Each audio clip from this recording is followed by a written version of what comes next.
programang ito ay rated SPG. Striktong patnubay at gabay ng magulang ang kailangan. Maaaring may masiselang tema, lengguwahe, karahasan, sexual, horror o droga na hindi angkop sa mga bata.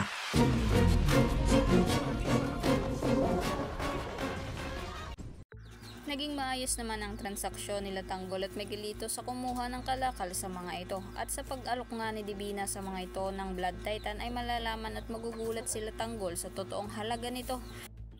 Kaya naman napasabi agad si Tanggol kay Divina na tama daw ang naging desisyon nila na wag ibenta ito kay Congressman Miguelito.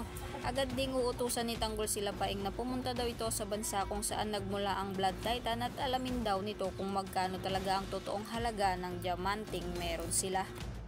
Samantala dahil nga sa inaasam-asam na kapangyarihan sa politika ng kapatid ni Roberto ay may uutusan itong tao para patayin itong si Roberto habang nangangampanya sa Quiapo. Dahil yun lang daw ang nakikita nitong paraan para siya ang patakbuhin bilang mayor ng pamilya Guerrero. Sa kabilang banda dahil sa ginawang paglusob ni David sa lugar ng Red Phoenix ay makakatikim ito ng kalupitan ni Angkong Lucio dahil sa hiling nga ni Santino na wag papatay ng kapatid nito ay bibigyan na lang niya ito ng kaparusahan.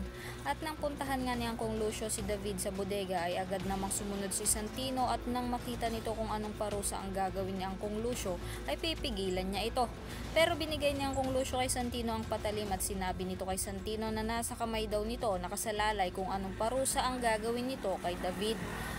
At agad ngang pinapili ni Angkong Lucio si Santino kung puputulan ba ng dila ang kapatid nito o kukunin ng mga mata.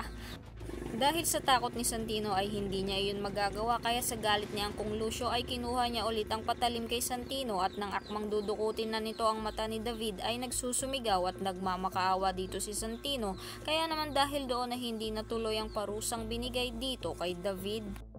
Sa kabilang banda talaga nga namang sinisingil na ng kamalasan itong si Rigor dahil bukod sa pinagtabuyan ito sa inaplayan niyang trabaho ay nadukutan pa ito. Kaya naman dahil doon ay wala na itong maisip na pwedeng pagkakitaan kaya naman nang pababa na ito ng jeep ay magtatakip ito ng muka at hoholdapin nito ang mga pasahero ng jeep. Habang papatakas nga ito ay maalerto agad ang mga pulis kaya naman dahil doon ay hinabol ng mga pulis itong si Rigor. Kaya naman kung sa palagay mo na masasakotin na nga ng mga pulis itong si Rigor ay huwag mo namang kalimutang i-like ang video na ito and don't forget to subscribe. Salamat sa panonood. Till my next one. Bye-bye!